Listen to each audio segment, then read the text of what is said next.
السلام عليكم ورحمة الله وبركاته. معكم ميس هناء همام. ازيكم عاملين ايه؟ يا رب ان شاء الله تكونوا بخير وبصحة. النهاردة ان شاء الله زي ما انتم شايفين كده هناخد الفاولز. يعني ايه الفاولز؟ يعني الحروف المتحركة، وفي بعض البلاد بيسموها حروف العلة. وطبعا الحروف المتحركة دي احيانا بتسبب مشكلة كبيرة، وخاصة للناس المبتدئة في تعلم اللغة الانجليزية. وده طبعا لانها بتغير اصوات حروف، واحيانا بتلغي اصوات حروف تانية خالص. لكن معايا ما تقلقوش خالص، انا هقول لكم على اسرار وقواعد الحروف المتحركة، بعدها هتلاقوا الموضوع سهل بنسبة كبيرة جدا. والفاولز دول او الحروف المتحركة انا حطيتهم لكم في رسمة علشان تساعدكم على الحفظ. الحروف المتحركة دول يا جماعة 5 حروف. انا عملت لكم هنا الاو على شكل وجه، والاي والاي عينان، والاي انف، واليو فم. يبقى هما اي اي اي يو او.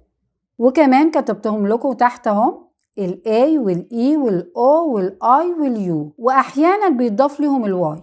في الورقة دي الحروف بتنقسم لجزئين: جزء فاولز اللي هو الحروف المتحركة ال5 اللي احنا قلنا عليهم اللي هما بالاحمر دول، وجزء كونسونانتس. والكونسونانتس هما اي حرف غير الحروف المتحركه. والكونسونانتس معناها ان هما حروف صامته. وهكتب لكم هنا فاولز اللي هي الحروف المتحركه،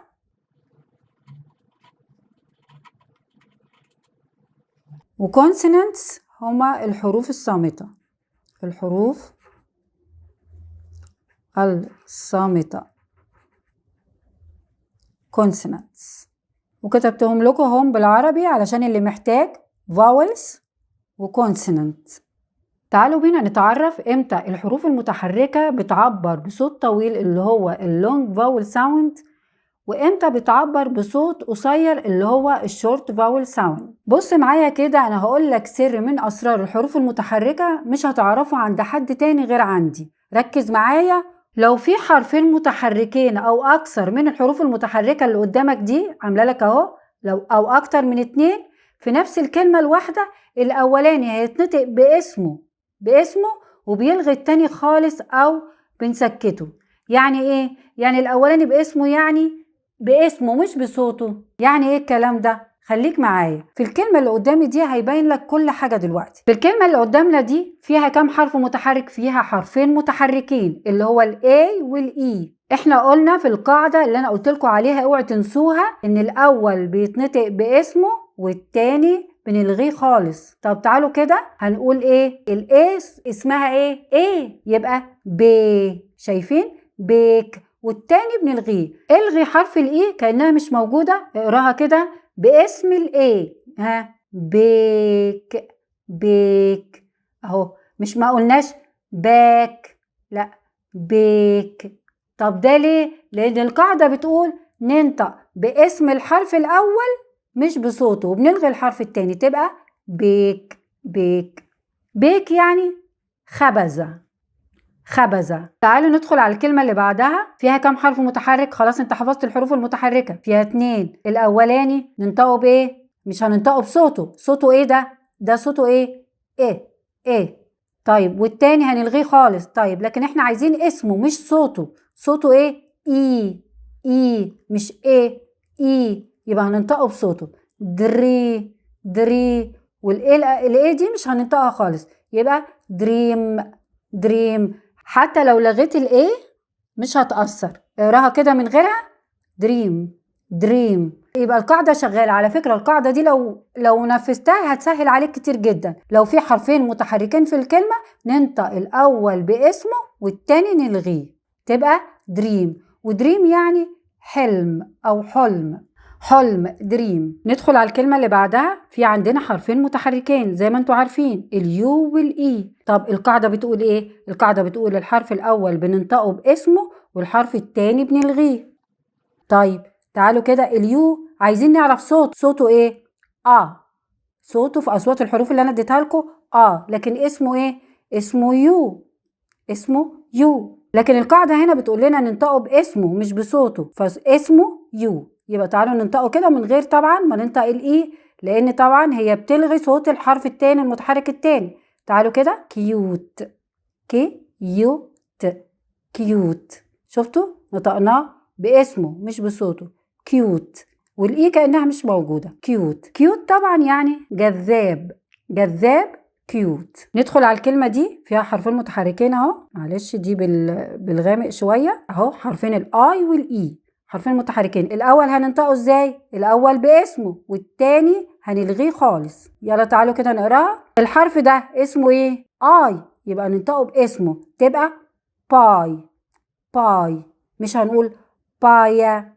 يبقى القاعدة بتاعتنا شغالة، يعني ما تتلخبطش خالص، مش هتتلخبط تاني امتى هننطق ايه ولا امتى هننطق هتبقى عندك قاعدة وشغال بيها. تعالوا بقى نروح على الجزء التاني من القاعدة. القاعدة بتقول ايه؟ ان لو حرف واحد متحرك في الكلمة، الحرف المتحرك ده هننطقه بصوته مش باسمه زي هنا، لا بصوته. تعالوا نشوف الأمثلة ونثبت ده. هنا في حرف متحرك واحد اللي هو الاي، صوت الاي هنا تبقى ما، تبقى ماد. ماد. ماد يعني مجنون او مثار او غاضب، التلاتة يمشوا. ندخل على الكلمة اللي بعدها.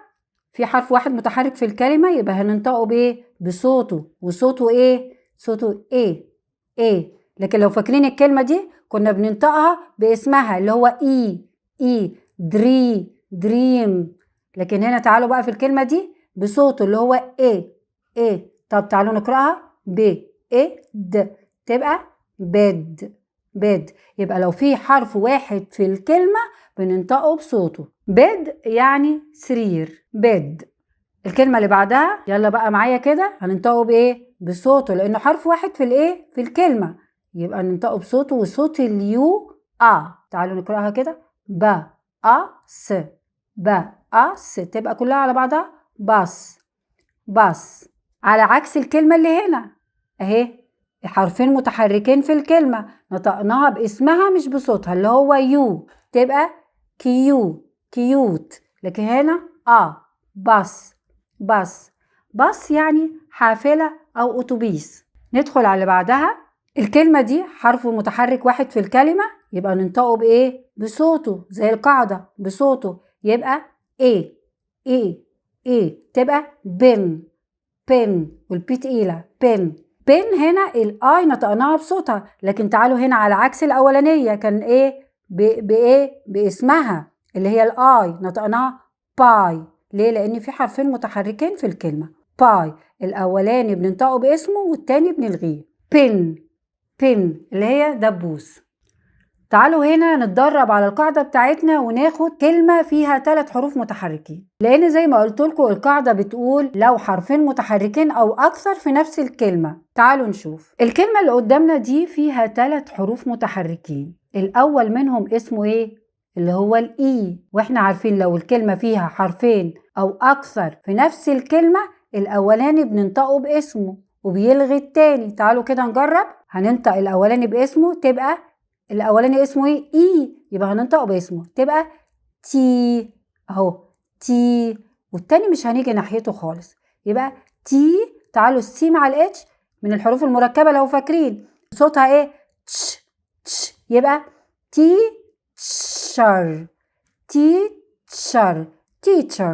تيتشر. طبعا احنا عارفين يعني معلم أو مدرس، تيتشر. يبقى الكلام كله منطبق على القاعدة، يبقى احنا القاعدة بتاعتنا شغالة بشكل كويس. تعالوا ندخل على النموذج التاني ده اللي هو المثال ده، برضو فيه 3 حروف متحركين. يبقى الأولاني لو تفتكروا يلا على طول، الأولاني باسمه وبيلغي التاني. تعالوا نقرأ كده. ديب، ناخد طبعا اليوم مش هننطقها خالص، خد الجزء ده كده، نكد. يبقى كلها على بعضها ديبانكد يعني فضحت أو كشفت، حاجة زي كده يعني. المثال اللي بعده فيها 3 حروف متحركين، الأولاني هننطقه باسمه والتاني هنلغيه.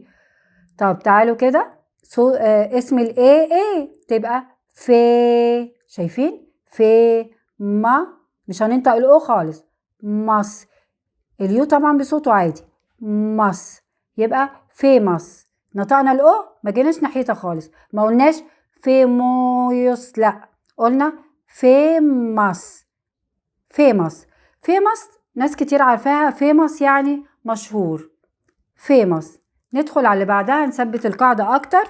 فاكرين كلمة consonant اللي خدناها اللي هي الحروف الساكنة consonants؟ هي دي consonant، أي حرف ساكن consonant. تعالوا شوفوا كده في 3 برضو حروف متحركة. طب الأول باسمه زي ما احنا عارفين في القاعدة، والتاني هنلغيه، والتالت هننطقه بصوته. طب الأول باسمه ازاي؟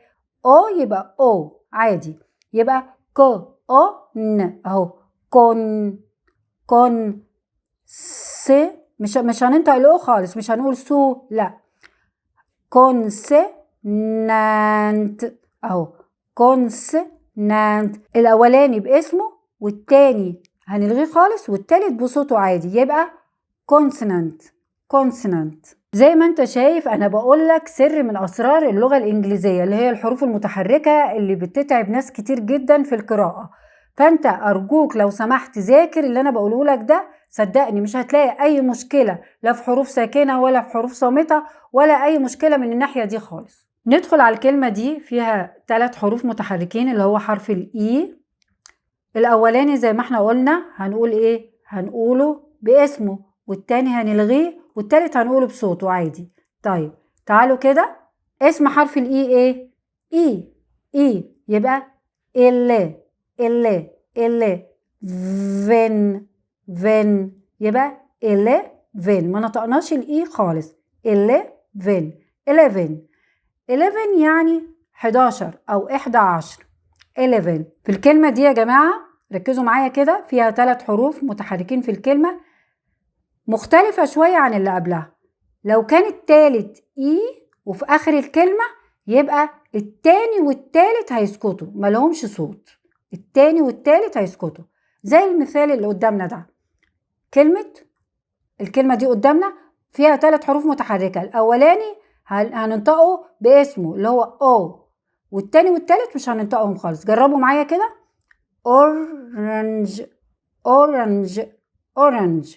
الاي والاي سكتوا، ما نطقناهمش خالص، ولا قلنا اورانج ولا قلنا اورانج، قلنا اورنج، اورنج، اورنج يعني برتقالة، اورنج.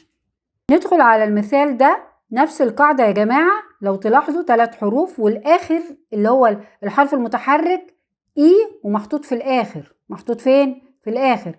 يبقى الاي هننطقه باسم، الاي الاولانيه هننطقها باسمها، والاو مش هننطقها، والاي كمان مش هننطقها، يعني بيلغي الحرفين التانيين. تعالوا كده معايا، البي هننطقها بصوتها ب، والاي باسمها زي ما اتفقنا، الاولانيه باسمها تبقى بي، بي. وهنا صوت البي برضو ب، والال تبقى بل، بل، يبقى people، people تبقى people، people، people يعني أشخاص. الكلمة اللي بعدها، المثال ده يا جماعة نفس الأمثلة، المثالين اللي قبليهم، الإي جاية في الآخر اللي هو الحرف المتحرك الثالث جاي في الآخر أهو، يبقى الأولاني باسمه والتاني يتلغي والتالت يتلغي. تعالوا نقرأ كده، حرف البي بصوته ب، ب، واللي بعده إي يبقى باسمه يبقى اي، يبقى ب، اي يبقى بي، الاتنين على بعض بي. طيب بي س، ما نطقناش الاي ولا الاي. يبقى يا جماعة القاعدة بتقول لو في 3 حروف متحركين في الكلمة، الاول بينطق باسمه، والتاني بيتلغي، والتالت بيتلغي في حالة واحدة، لو كان الاي وموجود في اخر الكلمة يبقى هنلغيه برضو. كتبت لكم النطق اهو بالعربي علشان لو حد محتاج يوقف ويصور. وانا كده كده يا جماعة بنزل لكم كل الكلام ده فايلات وتقدر تحملها على موبايلك. وبكده يا جماعة تكون حصة النهاردة خلصت. يا رب تكون فهمت قاعدة النهاردة كويس، وما تنساش طبعا اوصيك على الكلمات لازم تحفظها، تحفظ القاعدة كويس قوي، وتجرب تنطق كلمات بالقاعدة دي، هتلاقي نفسك مشيت فيها. واقول لكم السلام عليكم ورحمة الله وبركاته.